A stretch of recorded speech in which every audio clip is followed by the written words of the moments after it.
Chapter 14, The Meeting. If you are enjoying this audiobook, please take a moment to like and subscribe so I can continue to make content just like this. I was used to sleep at nights as sweetly as a child. Now if the wind blew rough, it made me start, and think of my poor boy tossing about upon the roaring seas, and then I seemed to feel that it was hard to take him from me for such a little fault. Southey. It was a comfort to Margaret about this time to find that her mother drew more tenderly and intimately towards her than she had ever done since the days of her childhood. She took her to her heart as a confidential friend, the post Margaret had always longed to fill, and had envied Dickson for being preferred to.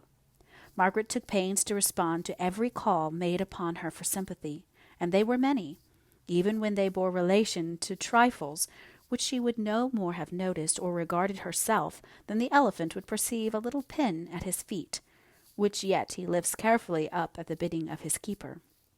All unconsciously, Margaret drew near to a reward. One evening, Mr. Hale being absent, her mother began to talk to her about her brother Frederick, the very subject on which Margaret had longed to ask questions, and almost the only one on which her timidity overcame her natural openness. The more she wanted to hear about him, the less likely she was to speak. "Oh, Margaret, it was so windy last night. It came howling down the chimney in our room. I could not sleep. I never can when there is such a terrible wind. I got into a wakeful habit when poor Frederick was at sea, and now, even if I don't waken all at once, I dream of him in some stormy sea, with great, clear, glass-green walls of waves on either side of his ship, but far higher than her very masts, curling over her with that cruel, terrible white foam, like some gigantic crested serpent. It is an old dream, but it always comes back on windy nights, till I am thankful to waken, sitting straight and stiff up in bed with my terror. Poor Frederick! He is on land now, so wind can do him no harm, though I did not think it might shake down some of those tall chimneys." "Where is Frederick now, mamma? Our letters are directed to the care of Messieurs Barbar at Cadiz, I know, but where is he himself?" "I can't remember the name of the place, but he is not called Hale.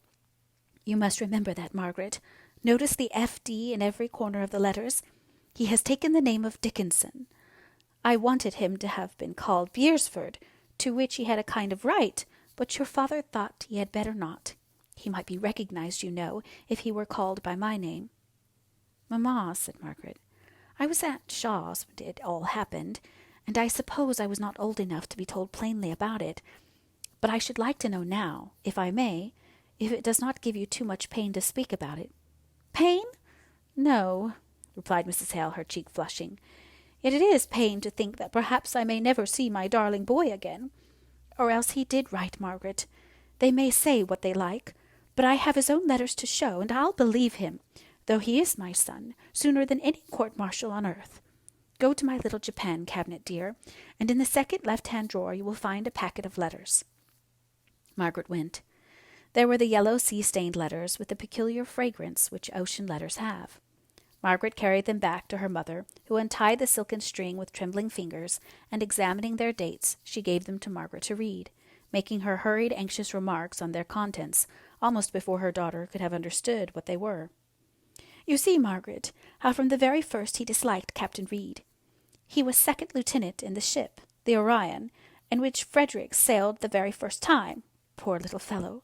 How well he looked in his midshipman's dress, with his dirk in his hand, cutting open all the newspapers with it as if it were a paper-knife. But this Mr. Reed, as he was then, seemed to take a dislike to Frederick from the very beginning. And then, stay, these are the letters he wrote on board the Russell, when he was appointed to her, and found his old enemy Captain Reed in command. He did mean to bear all his tyranny patiently. Look, this is the letter. Just read it, Margaret. Where is it he says, 'Stop. My father may rely on me, that I will bear with all proper patience everything that one officer and gentleman can take from another. But from my former knowledge of my present captain, I confess I look forward with apprehension to a long course of tyranny on board the Russell.' You see, he promises to bear patiently, and I am sure he did. for he was the sweetest-tempered boy, when he was not vexed. That could possibly be. Is that the letter in which he speaks of Captain Reed's impatience with the men for not going through the ship's manoeuvres as quickly as the Avenger? You see, he says they have had many new hands on board the Russell, while the Avenger had been nearly 3 years on the station, with nothing to do but keep slavers off and work her men, till they ran up and down the rigging like rats or monkeys. Margaret slowly read the letter, half illegible through the fading of the ink. It might be, it probably was, a statement of Captain Reed's imperiousness in trifles, very much exaggerated by the narrator, who had written it while fresh and warm from the scene of altercation. Some sailors being aloft in the main topsail rigging, the captain had ordered them to race down, threatening the hindmost with the cat of 9 tails. He who was the farthest on the spar, feeling the impossibility of passing his companions and yet passionately dreading the disgrace of the flogging, threw himself desperately down to catch a rope considerably lower, failed, and fell senseless on the deck. He only survived for a few hours afterward, and the indignation of the ship's crew was at boiling point when young Hale wrote. But we did not receive this letter till long, long after we heard of the mutiny. Poor Fred! I dare say it was a comfort to him to write it, even though he could not have known how to send it, poor fellow. And then we saw a report in the papers, that's to say, long before Fred's letter reached us, of an atrocious mutiny having broken out on board the Russell, and that the mutineers had remained in possession of the ship, which had gone off, it was supposed, to be a pirate, and that Captain Reed was sent adrift in a boat with some men, officers or something, whose names were all given, for they were picked up by a West Indian steamer. Oh, Margaret, how your father and I turned sick over that list. When there was no name of Frederick Hale, we thought it must be some mistake, for poor Fred was such a fine fellow, only perhaps rather too passionate, and we hoped that the name of Carr, which was in the list, was a misprint for that of Hale. Newspapers are so careless. And towards post-time the next day, Papa set off to walk to Southampton to get the papers, and I could not stop at home, so I went to meet him. He was very late, much later than I thought he would have been, and I sat down under the hedge to wait for him. He came at last, his arms hanging loose down, his head sunk, and walking heavily along, as if every step was a labour and a trouble. Margaret, I see him now. Don't go on, Mamma. I can understand it all, said Margaret, leaning up carelessly against her mother's side and kissing her hand. No, you can't, Margaret. No one can who did not see him then. I could hardly lift myself up to go and meet him. Everything seemed so to reel around me all at once.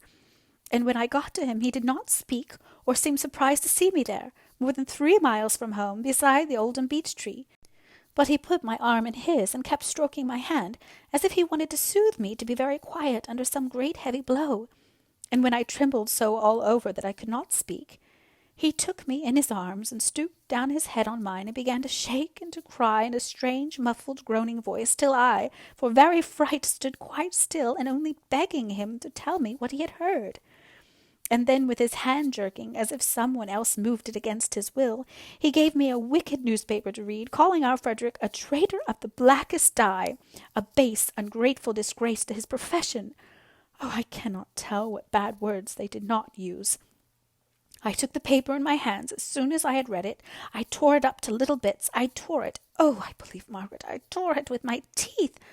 I did not cry. I could not. My cheeks were as hot as fire, and my very eyes burnt in my head. I saw your father looking grave at me. I said it was a lie, and so it was. Months after this letter came, and you see what provocation Frederick had. It was not for himself or his own injuries he rebelled, but he would speak his mind to Captain Reed, and so it went on from bad to worse, and you see, most of the sailors stuck by Frederick. I think, Margaret, she continued after a pause, in a weak, trembling, exhausted voice, I am glad of it. I am prouder of Frederick, standing up against injustice, than if he had been simply a good officer. I am sure I am, said Margaret in a firm, decided tone. Loyalty and obedience to wisdom and justice are fine, but it is still finer to defy arbitrary power, unjustly and cruelly used, not on behalf of ourselves, but on behalf of others more helpless. For all that, I wish I could see Frederick once more, just once. He was my first baby, Margaret. Mrs. Hale spoke wistfully, and almost as if apologizing for the yearning, craving wish, as though it were a deprecation of her remaining child. But such an idea never crossed Margaret's mind. She was thinking how her mother's desire could be fulfilled. "It is 6 or 7 years ago. Would they still prosecute him, mother? If he came and stood his trial, what would be the punishment? Surely he might bring evidence of his great provocation." "It would do no good," replied Mrs. Hale. "Some of the sailors who accompanied Frederick were taken, and there was a court-martial held on them on board the Amica. I believed all they said in their defense, poor fellows, because it just agreed with Frederick's story, but it was of no use." And for the first time during the conversation Mrs. Hale began to cry.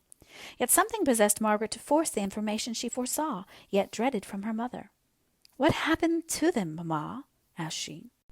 "They were hung at the yardarm," said Mrs. Hale solemnly, "and the worst was that the court, in condemning them to death, said they had suffered themselves to be led astray from their duty by their superior officers." They were silent for a long time. "And Frederick was in South America for several years, was he not?" "Yes, and now he is in Spain, at Cadiz or somewhere near it. If he comes to England he will be hung. I shall never see his face again, for if he comes to England he will be hung." There was no comfort to be given. Mrs. Hale turned her face to the wall and lay perfectly still in her mother's despair. Nothing could be said to console her. She shook her hand out of Margaret's with a little impatient movement, as if she should fain to be left alone with the recollection of her son. When Mr. Hale came in, Margaret went out, oppressed with gloom, and seeing no promise of brightness on any side of the horizon.